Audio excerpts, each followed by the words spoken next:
आज आपको भाजपा और कांग्रेस से लड़ने की आवश्यकता नहीं है। अगर आज आपको किसी से लड़ने की आवश्यकता है तो आज आपको लड़ने की आवश्यकता है मायावती, चंद्रशेखर आजाद, वामन मेश्राम, उदित राज, प्रकाश अंबेडकर, रामदास अठावले, एम.के. स्टालिन, चिराग पासवान, अखिलेश यादव, जो एक ही आंदोलन की बात करते हैं, जो ये कहते हैं कि समाज एक नहीं है, समाज एक नहीं है, समाज एक नहीं है। समाज आपको कितनी बार एकजुट होकर दिखाएगा। अब समाज आपसे निवेदन कर रहा है कि हमारी आजादी को मात्र 7 से 8 महीने बचे हैं। आज भारत के प्रधानमंत्री के आर्थिक सलाहकार विवेक देबरॉय भारत के संविधान को बदलने की बात कर रहे हैं। हमें इस बात को गारंटी देने वाला कौन है कि 2024 के इलेक्शन के बाद भारत का संविधान बच पाएगा या नहीं बच पाएगा?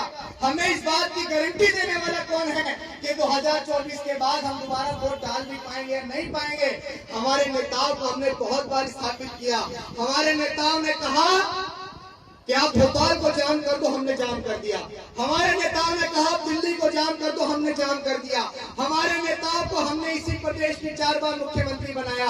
लेकिन अब समाज आप सबसे हाथ जोड़ के निवेदन कर रहा है, कोई न करे हम तो कर रहे हैं कि आज ये मूवमेंट पतन की ओर जा रहा है। जैसे आज लाल किले को देखते हैं कि अकबर ने बनवाया है, आज उसको देखते हैं ताजमहल को कि शाहजहां ने बनवाया था। मैं आपसे निवेदन कर रहा हूँ कि बहुजन राजनीति को भी ऐसा मत बनाइए कि आने वाले समय में लोग ये कहें कि हाँ, बहुजन राजनीति भी कभी थी, डॉक्टर अंबेडकर के मानने वाले लोगों की सत्ता भी कभी थी। आपसे हाथ जोड़ के निवेदन कर रहे हैं कि दुश्मन फूले, शाहू, पेरियार, मलई, अंबेडकर और मान्यवर कांशीराम साहब की पूरी मूवमेंट को खाने को तैयार बैठा है। ये समाज आपकी तरफ आशा भरी नजरों से देख रहा है कि आपसे हाथ जोड़ के निवेदन है कि समाज ने आपको कई बार एक होकर दिखाया।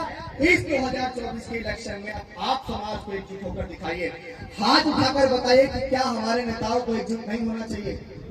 आप बताओ किया दर्द पूरे समाज।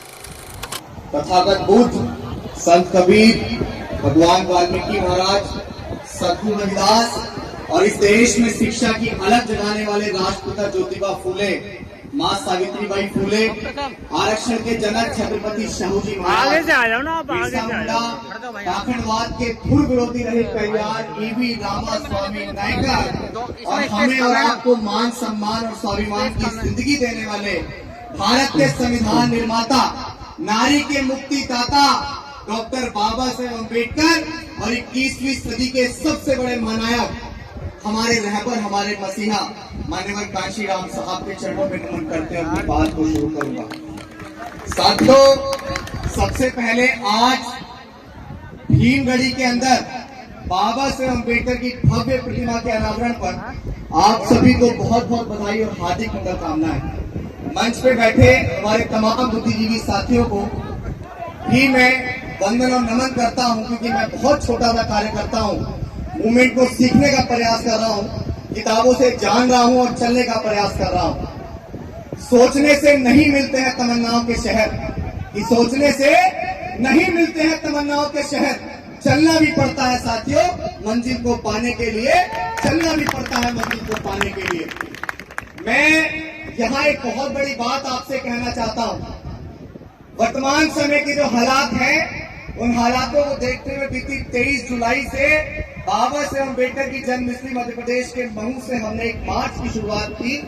मैं आज 2.5 महीने से अपने तमाम साथियों के साथ घर से बाहर हूँ, क्योंकि आज जो हमारा उद्देश्य है बहुजन जागो मार्च, और उसका जो उद्देश्य है कि बहुजन नेताओं साथ में आओ, क्योंकि हम अच्छे से जानते हैं कि बिखरा हुआ समाज कभी शासक नहीं बन सकता।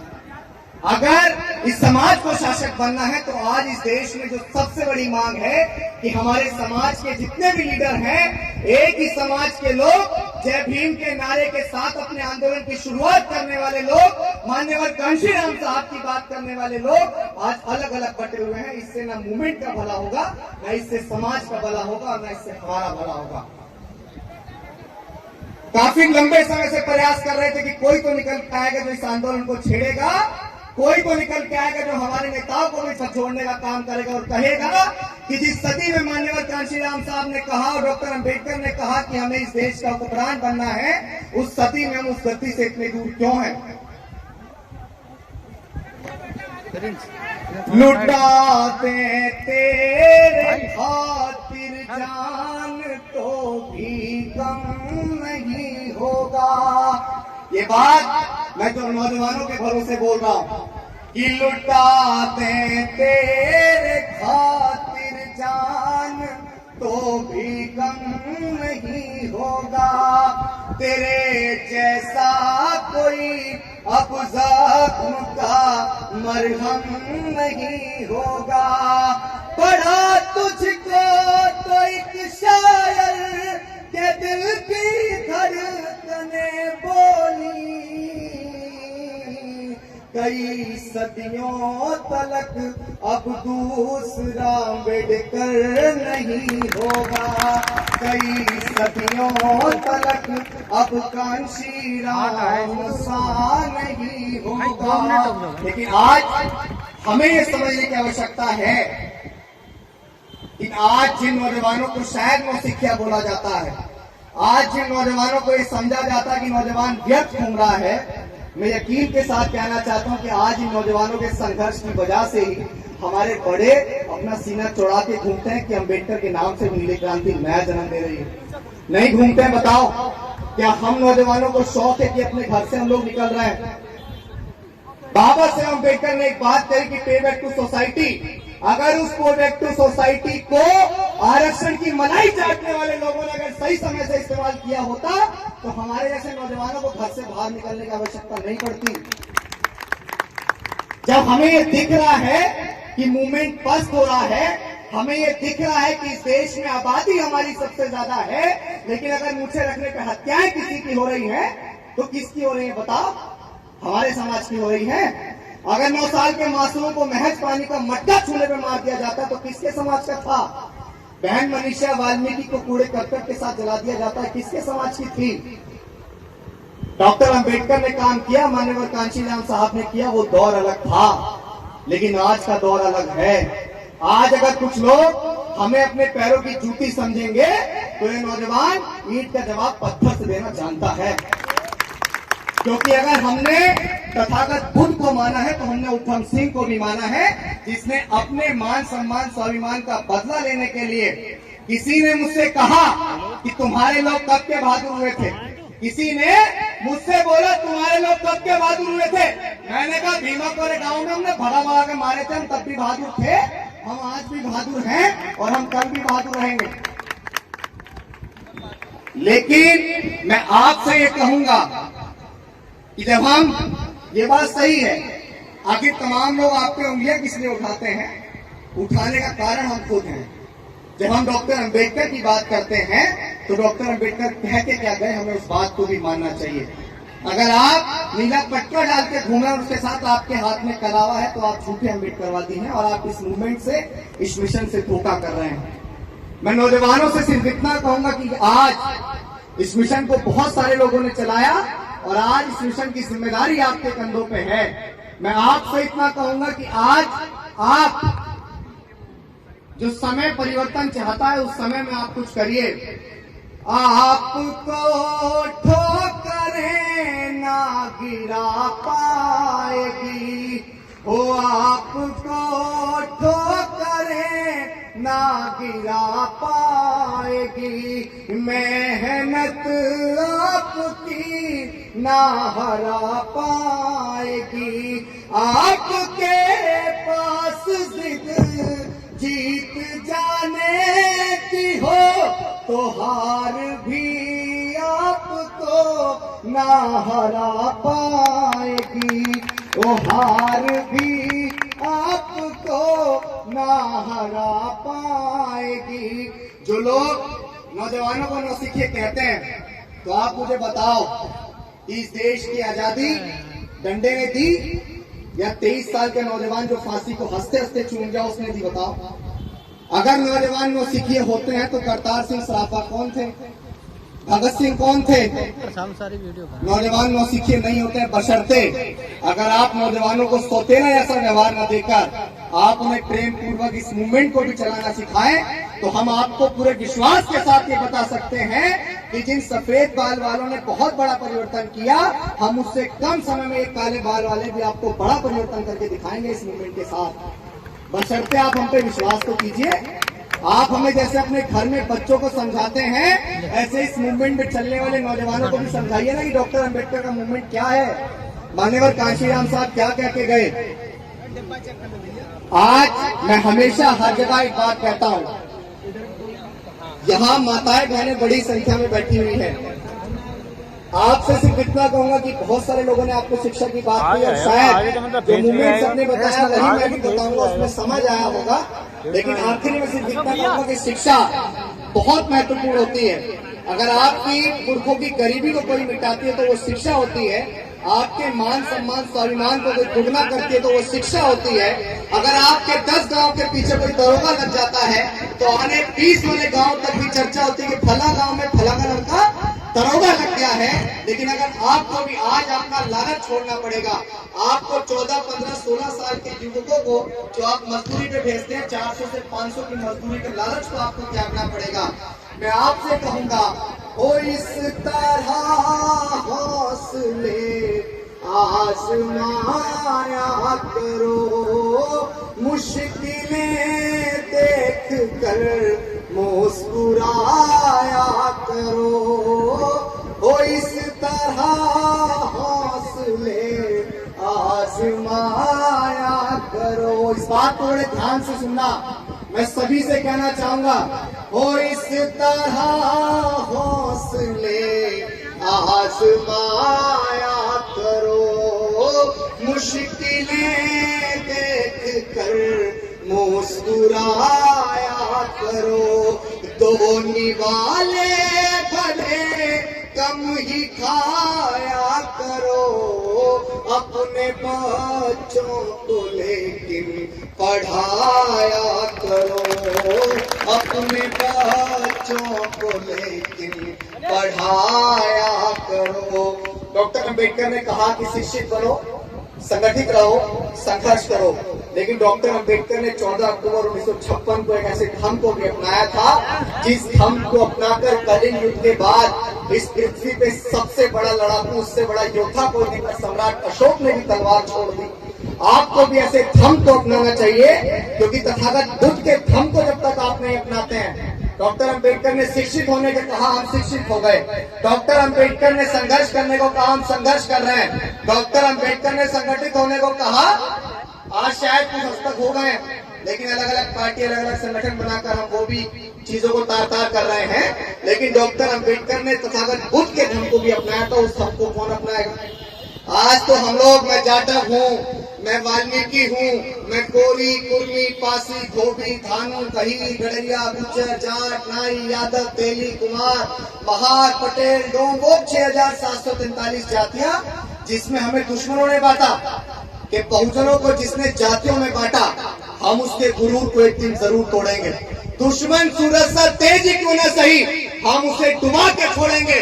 और बाबा साहेब का आंदोलन मनुवादी व्यवस्था के खिलाफ था, तो हम उस मनुवादी व्यवस्था को एक दिन मिट्टी में मिला के छोड़ेंगे। हम हमेशा से खुल के कहते हैं कि हमने, देखिए, अगर मैं इतना बोल पा रहा हूँ तो उसके पीछे भी शिक्षा है। मैं वर्तमान समय में लॉ का स्टूडेंट हूँ, और सबसे बड़ी चीज आपको समझनी चाहिए कि जिस सदी में हमें मान्यवर कांशीराम साहब यानी कि सामाजिक परिवर्तन के सबसे बड़े गुआ मिले, तो उस दस्तावेज को किस किस ने पढ़ा, जिस दस्तावेज की वजह से हमें वो महानायक मिले। मैं नौजवानों से कहूंगा कि जो लोग आपको नौसिखिए समझते हैं, उन लोगों को आप द एलिमिनेशन ऑफ कास्ट यानी कि जाति का विनाश पुस्तक पढ़िए। आपको बाबा साहेब अम्बेडकर का पूरा मूवमेंट उस पुस्तक से समझ आ जाएगा। आप पेरियार को दोबारा जिंदा करने वाले ललित सिंह यादव की सच्ची रामायण पढ़िए, आपको पाखंड समझ आ जाएगा। आप ज्योतिबा फूले की गुलामगिरी पढ़िए, तब आपसे ये लोग जो आपको नौसिखिया कहते हैं वो आपसे सवाल नहीं करेंगे। अगर आपको कोई नौसिखिया कह रहा है तो इसलिए कह रहा है कि हम लोग सिर्फ जय भीम का उद्घोषण लगाते हैं, लेकिन हम मूवमेंट को गहराई से नहीं पढ़ रहे हैं। मेरे नाम के पीछे बाय डिफॉल्ट एक शब्द लगा हुआ है, अभिषेक कुमार जाटव। और वो जब टिकटॉक आया था तो मूवमेंट की ज्यादा जानकारी नहीं थी, ट्विटर पे देख रहे थे कि कोई जाटव लगा रहा है शेर, कोई वाल्मीकि शेर लगा रहा है, तो हमने भी उस नौसिखिएपन के साथ नाम के पीछे जाटव लगा लिया। लेकिन जब हमने मूवमेंट को करीब से जाना और मूवमेंट को पढ़ा तब समझ आया कि हमारे महापुरुषों की पूरी लड़ाई और पूरा आंदोलन इस जाति विहीन समाज को बनाने का था। तब मैंने इस यात्रा में संकल्प लिया कि आने वाले समय में बहुत जल्दी अपने जितने भी समर्थक, जितने भी लोग हमें सोशल मीडिया के अंदर देखते हैं, एक बहुत बड़ा आह्वान और जगह का आह्वान करके तथागत बुद्ध के धम्म की दीक्षा लूंगा और अपने नाम के पीछे से जाटव शब्द को भी हटा दूंगा। लेकिन मैं ये चाहता हूं कि देश के अंदर बड़ा परिवर्तन हो। अब मैं आखिरी में आपसे सिर्फ एक बात कहूंगा, आज आपको भाजपा और कांग्रेस से लड़ने की आवश्यकता नहीं है। अगर आज आपको किसी से लड़ने की आवश्यकता है तो आज आपको लड़ने की आवश्यकता है मायावती, चंद्रशेखर आजाद, वामन मेश्राम, उदित राज, प्रकाश अंबेडकर, रामदास अठावले, एम.के. स्टालिन, चिराग पासवान, अखिलेश यादव, जो एक ही आंदोलन की बात करते हैं, जो ये कहते हैं कि समाज एक नहीं है, समाज एक नहीं है, समाज एक नहीं है। समाज आपको कितनी बार एकजुट होकर दिखाएगा। अब समाज आपसे निवेदन कर रहा है कि हमारी आजादी को मात्र 7 से 8 महीने बचे हैं। आज भारत के प्रधानमंत्री के आर्थिक सलाहकार विवेक देबरॉय भारत के संविधान को बदलने की बात कर रहे हैं। हमें इस बात को गारंटी देने वाला कौन है कि 2024 के इलेक्शन के बाद भारत का संविधान बच पाएगा या नहीं बच पाएगा? हमें इस बात की गारंटी देने वाला कौन है कि 2024 के बाद हम दोबारा वोट डाल भी पाएंगे या नहीं पाएंगे? हमारे नेताओं को हमने बहुत बार स्थापित किया। हमारे नेताओं ने कहा कि आप भोपाल को जाम कर दो, हमने जाम कर दिया। हमारे नेताओं ने कहा दिल्ली को जाम कर दो, हमने जाम कर दिया। हमारे नेताओं को हमने इसी प्रदेश की 4 बार मुख्यमंत्री बनाया। लेकिन अब समाज आप सबसे हाथ जोड़ के निवेदन कर रहा है, कोई न करे हम तो कर रहे हैं कि आज ये मूवमेंट पतन की ओर जा रहा है। जैसे आज लाल किले को देखते हैं कि अकबर ने बनवाया है, आज उसको देखते हुए ताजमहल को कि जो शाहजहां ने बनवाया था। मैं आपसे निवेदन कर रहा हूं कि बहुजन राजनीति को भी ऐसा मत बनाइए कि आने वाले समय में लोग ये कहें कि हाँ बहुजन राजनीति भी कभी थी, डॉक्टर अंबेडकर के मानने वाले लोगों की सत्ता भी कभी थी। आपसे हाथ जोड़ के निवेदन कर रहे हैं कि दुश्मन फूले, शाहू, पेरियार, नरई, अंबेडकर और मान्यवर कांशीराम साहब की पूरी मूवमेंट को खाने को तैयार बैठा है। ये समाज आपकी तरफ आशा भरी नजरों से देख रहा है कि आपसे हाथ जोड़ के निवेदन है कि समाज में आपको कई बार एक होकर दिखाया, इस 2024 के इलेक्शन में आप समाज को एकजुट होकर दिखाइए। हाथ उठाकर बताइए कि क्या हमारे नेताओं को एकजुट नहीं होना चाहिए? आप बताओ कि यह दर्द पूरे समाज का दर्द नहीं है? क्या यह दर्द पूरे समाज का दर्द नहीं है कि हमारे नेताओं को एकजुट होना चाहिए? अगर माननीय बहन जी और चंद्रशेखर आजाद के साथ तमाम नेता एक हो जाते हैं तो क्या हमारे पास अनुभव और ऊर्जा की कमी रह जाएगी? मैं आज वर्तमान समय में ये समझ सकता हूँ कि मुझे नहीं पता, मैं अपने नेताओं पे कटाक्ष करने वाला कभी बना ही नहीं। आज बहुत सारे लोग कहते हैं कि मायावती तो महलों की रानी बन के बैठ गई है। अगर वो महलों की रानी बन के भी बैठ गई है तो 40 साल से ज्यादा संघर्ष किया है साहब, सड़कों पे चप्पलें घिसी हैं। जिस दौर में लोग राजनीति का राह भी नहीं जानते थे, उस दौर में उन्होंने इस समाज को राजनीति सिखाई। और जब भारत के संविधान से पहले महिलाओं को अपने पति के मर जाने पर सती हो जाना पड़ता था, जो महिला घर से बाहर निकल के सिर्फ अपने चौका बर्तन में मस्त थी, जो महिला अपने बच्चों की परवरिश करने में मस्त थी, वही महिला अपने घर से बाहर निकली, मान्यवर कांशीराम साहब के साथ साइकिल यात्रा की, गांव-गांव घूमी और उसने वो सफर तय किया कि आपके इसी प्रदेश की भारत के सबसे बड़ी सूबे की 4 बार मुख्यमंत्री बनी, तो हमें गर्व है उस पर। और दूसरा आज बहुत सारे लोग एडवोकेट चंद्रशेखर आजाद को भाजपा के एजेंट बताते हैं, भाजपा का दलाल बताते हैं। मूर्खों, मैं आपसे कहना चाहता हूं कि आप अपने नेताओं की बुराई करने में मस्त हैं और भाजपा और आरएसएस के लोग, कांग्रेस के लोग आपकी पूरी मूवमेंट को खत्म करने के लिए तैयार हैं। अब तय आपको करना है कि आपको अपने नेताओं की बुराई करने में समय व्यर्थ करना है या इन 2 बड़ी शख्सियतों को एक करने में समय व्यर्थ करना है। क्योंकि मैंने जमीन पर उतर के मध्य प्रदेश के महू से शुरू की यात्रा और मैं महू से इंदौर आया, देवास आया, सीहोर आया, भोपाल आया, सोनकच्छ आया, खुरई, ललितपुर, झांसी, डबरा, दतिया, ग्वालियर, मुरैना, धौलपुर, आगरा, हाथरस, अलीगढ़ और तमाम प्रदेशों में, जिलों में होते हुए आया। मैंने ये देखा जमीन पे कि पिता मायावती की बात कर रहे हैं और बेटा चंद्रशेखर आजाद की बात कर रहे हैं। बताओ बन गया नहीं बन गया मतभेद? इस मतभेद के साथ क्या हम लोग कामयाब हो सकते हैं? बिखर के कैसे आखिर हम सफल हो जाएंगे साहिब।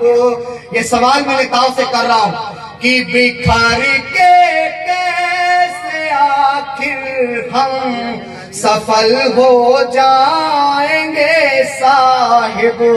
निखर के आना है तो एक ताही चाहिए साहिब। मेरे रहबर ने ये बोला था कि ये सदी हमारी है। बिखर के देश की गद्दी को कैसे पाएंगे साहिब। बिखर के देश की गद्दी को कैसे पाएंगे साहिब। आपसे सिर्फ इतना कहूंगा, बहुत सारे लोग ये कह रहे हैं कि अभिषेक को तो चंद्रशेखर आजाद ने भेजा है, अभिषेक को तो अखिलेश यादव ने भेजा है, अभिषेक को तो फलाने ने भेजा, ढिमने को भेजा। तो देखो, ये मूवमेंट किसी के पिताजी की कमौती नहीं है। ना इस समाज से बड़ा है कोई नेता और ना इस मूवमेंट से बड़ा है कोई नेता। और आपके सामने ये कह रहा हूं कि मुझे दलाल बनाने की किसी की ना औकात ना हैसियत, क्योंकि मैंने मूवमेंट को पढ़ा। जब मुझे लगा कि वर्तमान समय की ये सफरी मांग है कि आज हमारे नेताओं की वजह से ही हमारे इस मूवमेंट का बेड़ा गर्क हो रहा है, तो मैंने बहुत सारे लोगों ने सफर में इस बात को कहते हुए रोक दिया कि जी पार्टी का प्रोटोकॉल नहीं भैया, हम इस यात्रा में नहीं आ पाएंगे, फलाने का प्रोटोकॉल नहीं है, हम नहीं आ पाएंगे। अरे संविधान खत्म हो जाएगा तो पार्टी नहीं बचेगी, नेता नहीं बचोगे, तब कौन सा प्रोटोकॉल अपनाओगे भाई? तब कौन सा प्रोटोकॉल अपनाओगे? और जिन नेताओं का ये भ्रम हो चुका है कि जो होगा समाज का होगा, हमारा क्या होगा, तो भारत के संविधान के अंदर बनाया लोकतंत्र, और लोकतंत्र के अंदर है जनता की पावर, और उसी जनता की पावर से आप हो नेता। और जिस दिन संविधान खत्म, लोकतंत्र खत्म और जनता की पावर भी खत्म, तो हमारा जो हर्ष होगा समाज का, वही हर्ष नेताओं का होगा। बाबा साहेब अम्बेडकर की 4-4 संतानों की कुर्बानियों को क्यों आप बेकार कर रहे हैं? मान्यवर कांशीराम साहब कभी घर नहीं गए, कभी शादी नहीं की, कभी किसी की दुख में नहीं गए, किसी की परेशानी में नहीं गए, किसी के सुख में नहीं गए। आप उस त्याग को क्यों खराब करने पर लगे हो? हमारे बहुत सारे महापुरुष इस 6000 सालों की गुलामी को जिन्होंने काटा, उनका आंदोलन आज तलवार की धार पे बैठा है।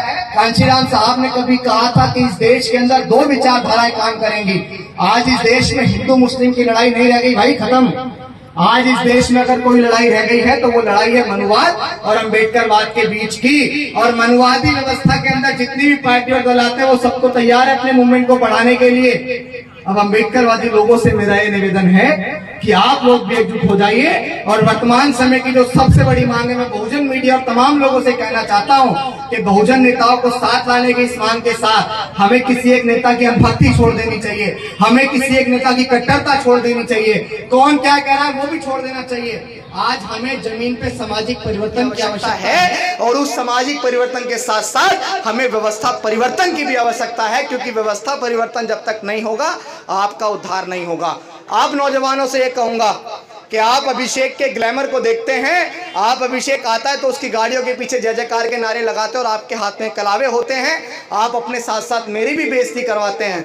मैं आपसे इतना कहूंगा, देखो इस मंच पे खड़े होकर अगर मैं बोल पा रहा हूं, और जिन लोगों को लगता होगा कि नौजवान नौसिखिए होते हैं उनका पारा मुगालता हमने निकाल दिया होगा, लेकिन आपसे भी मैं कहूंगा कि ये मूवमेंट आपके कंधों पे है, आपकी जिम्मेदारी है। आखिरी में एक शायरी, जिस शायरी ने पूरे देश के अंदर अभिषेक को, एक छोटे से कार्यकर्ता को बहुजन शायर बना के फेमस कर दिया।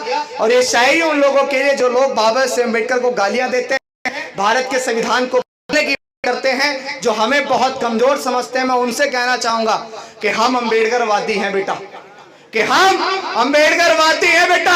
जिस दिन औकात पे आ गए ना तो तुम्हारी सारी गर्मी झाड़ देंगे। और बाबा साहेब को गाली मत देना दोबारा, कि संविधान को बदलने की बात मत करना दोबारा, वरना हम भी कानून भूल गए ना तो जितनी तुम्हारी लंबाई है उससे दुगना जमीन में गाड़ देंगे।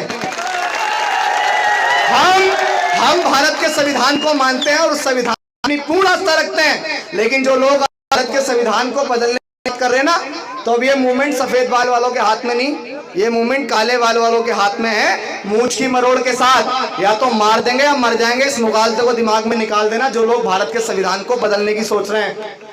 हलकते में हाथ देके जुबान बाहर खींच ली जाएगी। संविधान से बढ़ के हमारे लिए कुछ नहीं है, क्योंकि अगर संविधान खत्म तो हम खत्म। और जब तक इस देश में संविधान है, जब तक ही हम तथागत बुद्ध के मार्ग पे हैं, सम्राट अशोक के हम भी बन, सम्राट अशोक का देश ही हमें बनाना चाहता है। लेकिन अगर आपने संविधान छीन लिया, दोबारा हाथ आने में समय लगेगा।